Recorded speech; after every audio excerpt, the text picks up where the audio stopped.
Hey, I'm Michael Makrowitz with Coldwell Banker. Geoff Hollands, Coldwell Banker. Yeah, and we're just sitting down because this is a conversation we've been having. We're sitting next to each other in the office, and we just wanted to basically share with you the same conversations that we're having with each other, and that is what's going on with this transitioning market, because things are definitely very different than they were in the first quarter of the year, and just the conversations that you're having with your clients and how you're advising them and what you're seeing. So, yeah.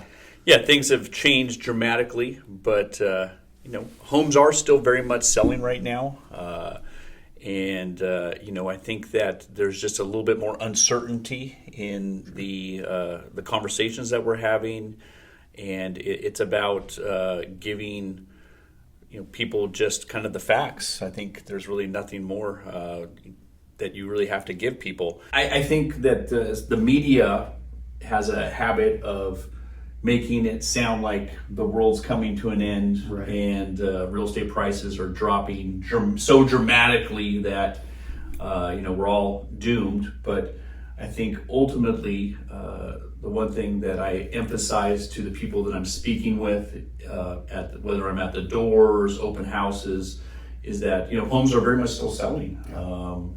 It may take longer for a seller to get their home sold. They're not going to get the price of April 2022, yeah, but they're still going to sell. Really, in fact, I've been seeing that prices are really just have kind of gone back, reverted back to about the summer of 2021. Yeah. Those clients that we worked with in 2021 when they sold their homes, they were very happy people. So really, it hasn't gone, prices have not gone down so much right now that people need to be so scared to sell their property. Yeah, it's appropriate to put it in that context, because it is tough to look back. Okay, if I had sold in March or April, I would have sold for 15 or 20% more than I would have maybe now. Right. But like you said, it's like, all right, you're selling basically what you would have been selling for last summer, which is still, the highest that the market had ever been up to that point, and absolutely up to this point. But even just recognizing it can't continue to go up at that rate, and that it really had to pull back. And I expected that to happen even without the rate increases, just as a matter of course of prices can't go up this quickly. But then you add interest rates being 3.5% to 4% higher. Yeah. And I guess, that's another thing to point out is prices have come down, but the affordability hasn't necessarily. Because I was talking with a lender and he said my client before could afford up to about 1.7. Now they can afford up to about 1.4, 1.45. I'm like, that's about how much the price had dropped in the area that they were looking. So exactly. So the affordability hadn't necessarily changed all that much because the rates had gone up so much.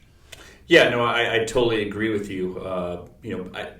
The thing with buyers right now is that they're just kind of uncertain where the market's going to go. And I think that's creating just a little bit of hesitation and kind of being non-committal. But one thing we do know is that interest rates are going to continue to go higher, and that that is going to reduce the buying power of those buyers. So look, there's great opportunity in the marketplace right now. There's opportunity to negotiate. We're talking, there's all kinds of new financing that's available to buyers.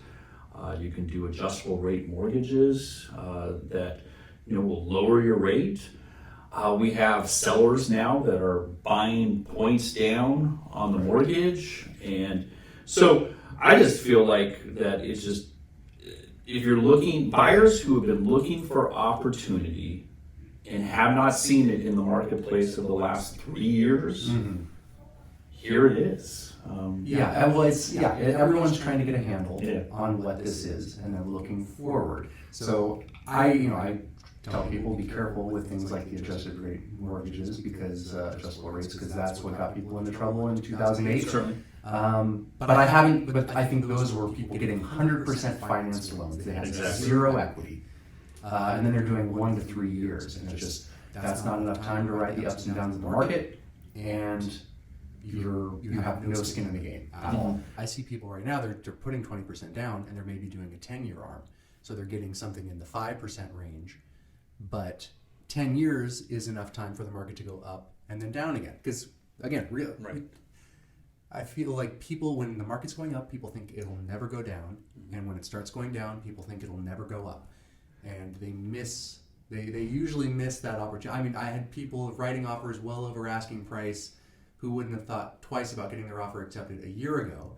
And now that things are actually trending downward and they have an opportunity, there's that hesitation. It's like, well, perhaps this is that window of opportunity. Yeah, I mean, real estate goes through its cycles. But, overall, the trend is still always to increase in value. Right. And I think that's the thing that, look, if you're a buyer right now and you're looking to hold your house for 2 years, maybe it's not the best time to buy. But, if you're looking to put your family in a great neighborhood, opportunity to negotiate a great price and terms. I mean, we're seeing also some negotiation on repairs and Section 1 termite. Right. And you're going to be there for 5 to 8 years minimum. Hey, what a great time to be a buyer. Yeah. And especially going into the holidays where we still, you may end up having even more motivated sellers to get it done in the calendar year of 2022. Yeah. I always see the holidays kind of as a double-edged sword as far as the buying goes, because that's usually the median sales price is lower. Yep. There's less competition. Mm-hmm. There's also less inventory, but the inventory has been going down. Like, despite the seasonal aspect, it's just a lot of people didn't get their price, pulled it off the market. A lot of people that might have listed decided not to, either because they weren't going to get the price they wanted, or they were selling to go buy something else and didn't want to give up their really low interest rate. I think that's played a part in reduced inventory, because I looked, inventory's dropped, in the last 16 weeks, there's only three weeks that it went up. So it's just been continually dropping, and even during the summertime when it normally would have continued to go up through August. So not a lot for sale. So it's like, there's still room to negotiate on some properties, but I've written on some where there were 13 offers on one and 17 on another. So depending on the property, the location, the upside potential, the price. The pricing, right? Yes. Yeah. Just how well the seller and agent were able to price the property. Yeah. I think that's a big thing now. When working with sellers, especially, that seller who wants to price it, at the price of 6-7 months ago, it's just not going to happen. Or even the strategy of pricing it a little bit higher with the expectation that people will negotiate with you, I think doesn't serve you well either. No. I understand the psychology behind it, but you start ratcheting up the days on market and people see it, and then they see other things come on the market, and it becomes part of the landscape, and it takes longer to sell, and ultimately you're going to sell for a lower price. I've seen that over and over and over again. Yeah, I know that we all, as realtors, have a little bit varying pricing strategies. Mm-hmm. And every house, it depends on the competition and most recent sales. The one thing I do like when pricing a property right now is I do generally like to stay somewhat close to what I believe the market value is. Obviously sometimes we'll go a little bit below it, and depending on the property, because it's still homes that are move-in ready, remodeled, excellent schools. Those are the ones that are going to see the multiple offers. I mean, there was an agent in our office who had a home in Evergreen, and she had 14 offers on that property. Yeah. Pretty amazing. I was just in shock. So it just tells you that pockets, pricing, and move-in ready homes are still, they're still popular. Well, I think it's opposite extremes. It's completely move-in ready, dialed in, and then it's major fixer-uppers, because the two that I wrote on were big fixer-uppers at a low price. And I think it's in that sweet spot where first-time home buyers are attracted to it because of the price, it's what they can afford, and investors are attracted to it because they see the upside potential of when it's totally remodeled, what it can sell for. And so you have more buyers being attracted to that. So dialed in and it's tons of potential and equity to put into a property, those are the ones that are getting multiple offers. Yeah, I think the home that has sometimes and I'm speaking very generally here, has the biggest challenges right now is the property that's been updated but not remodeled. It's the one that buyers, when the market was extremely frenzied, didn't care. They look, updated, we can move into it, we can work on it later and deal with it. And they still have multiple offers and it's sold at these extreme prices. Yeah.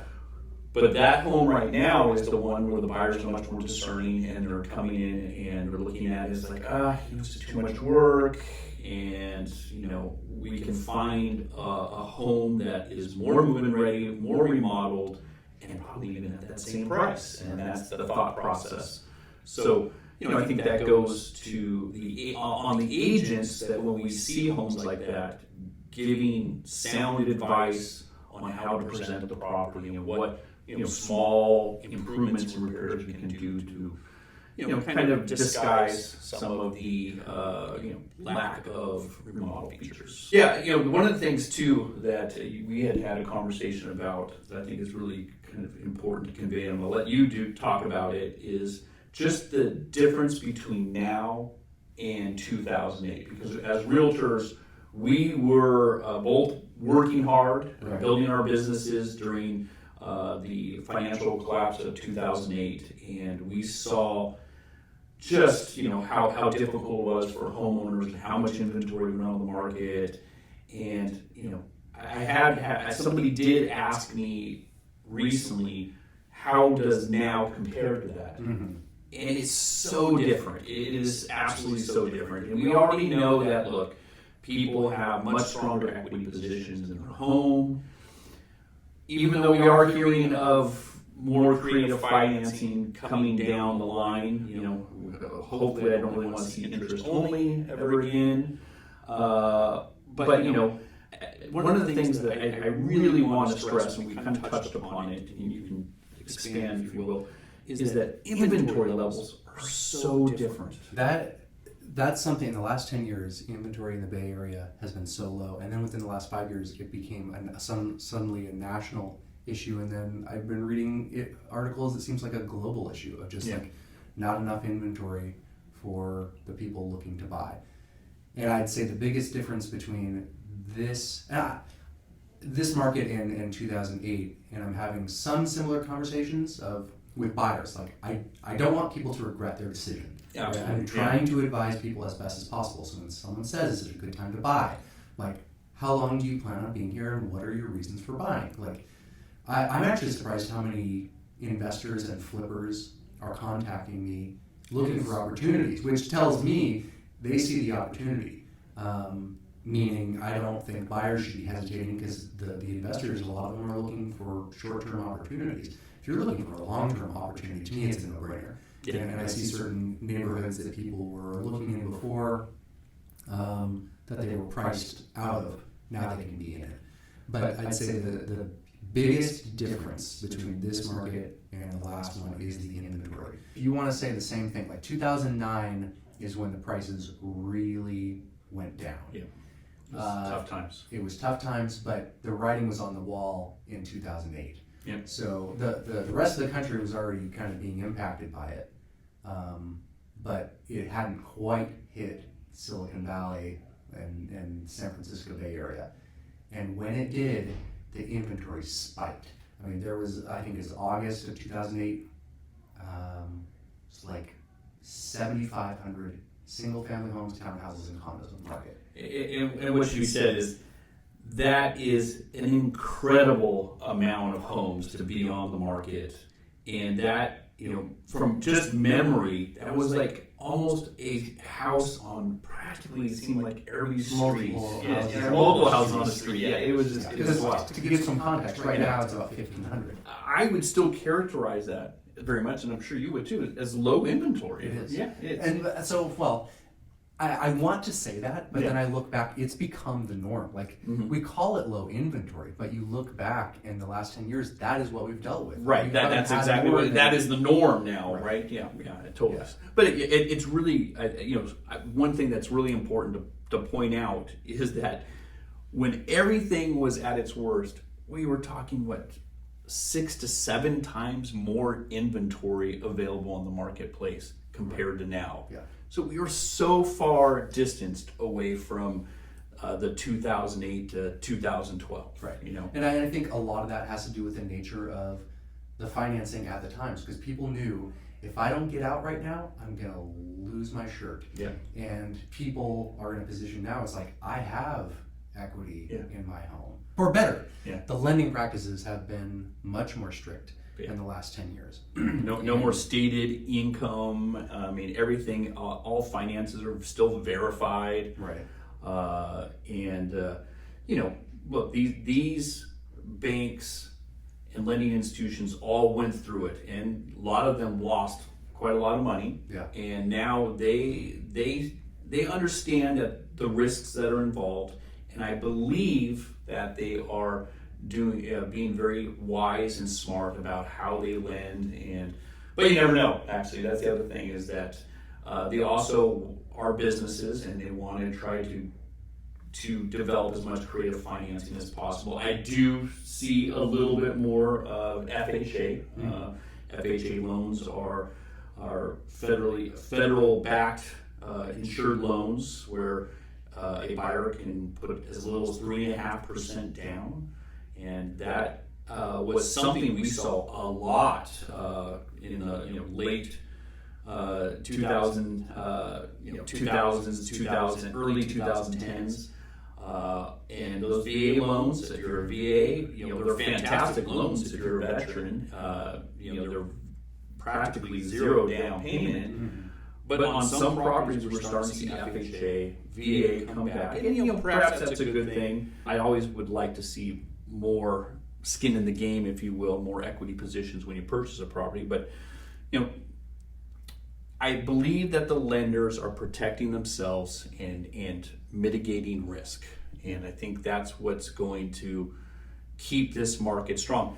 There are a lot of realtors right now, and just, people who follow the economy, who believe that, we may actually be pretty close to the floor of this. Is that how you feel?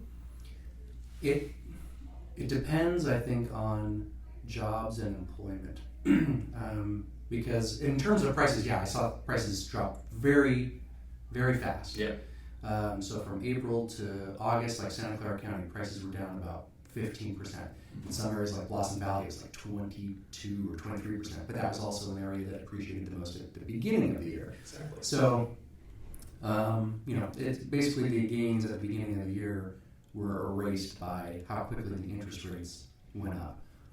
But since then, I saw prices tick up a little bit in September. You see the inventory is so low that I think that kind of puts a limit on how far prices will drop, because the people that are looking to buy are still looking to buy and having a hard time finding what they want. And that's why we're seeing multiple offers on desirable properties. When you have a lot of people losing their jobs and then they can't pay their mortgage, regardless of how low their inventory or the interest rate that's is, where everything changes. and people don't want to lose a lot of the equity that they have in their home, then they are putting it on the market. And we're not going to see short sales where people can't pay off the amount of their loans like we did in 2009. We're not going to see as many foreclosures, but you're going to see more inventory coming on the market, and that's going to impact the prices more. That's at this point the only factor. If there is a loss of employment in Silicon Valley. Right. Yeah. No, I agree with you. I think that we could very much be toward the floor of prices receding, but again, if employment, people start losing their jobs and those unemployment increases, certainly that will have an effect on our local Silicon Valley market. I think so. Yeah. So at this stage, what are you telling your clients? Right now I am telling my clients that, again, if you're a buyer, there is plenty of opportunity in the marketplace. It's a great time to negotiate. There's lots of some creative financing out there, and there's things that we can do to lower the interest rate. If you're going to be there for at least 5 years, make your family. make your family happy, get them into a great property. The small fluctuations in the market are not going to affect you over the long term. If you're a seller, I'm telling sellers right now, look at prices. They've gone back just a year, maybe a year and 3 months, and if you wanted to sell or you need to sell, it is still a good time to be a seller because you have you probably purchased your home at least 5 to 10 years ago or longer. You have tons of equity in the property. There's a great buyer for your home. Perhaps you will have multiple offers on your home, and if you hire the right agents, it'll be staged properly. It will present itself beautifully, and it's a great time to be a seller. Why wait? That's the question. What are you hoping is going to happen in the next year or two as a seller? What are you telling your clients? My advice to my clients is it's nearly impossible to time the market, and I use myself as a personal example. Of when I bought, I expected the prices to go down within the next year or two. Right. And within the next 4 years, they had doubled. And I was like, I'm so glad that I bought when I did. But my reason for buying was I'm going to be living here for the foreseeable future. I want to own something. And I want to start building equity. So it wasn't a short-term idea, and I also wanted a place to live, and I wanted to be somewhere where I could be walking distance and in like a community that I liked, and the space that our family and plans for a growing family needed. Yeah. So that was my rationale, and it worked out great. Mm-hmm. And I was not trying to time the market. It's just how it happened. And I tell people, you might have wished that you had sold in March, but where are you moving to? Are you moving out of the area? Because a lot of areas have been impacted more so than the Bay Area. So it's like you're going to sell for less here, and then you're going to buy for less to wherever you're moving.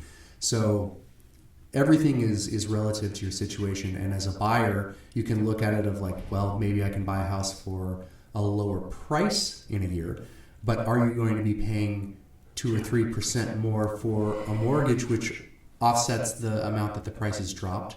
And you don't really know. It's hard to determine when you're going to be able to refi that mortgage too. Right. So I mean, my advice to a buyer is, if you're planning on staying for at least 5 years, then don't worry about it. And I've had this conversation with my financial advisor, who's very conservative, like I think overly conservative in some respects.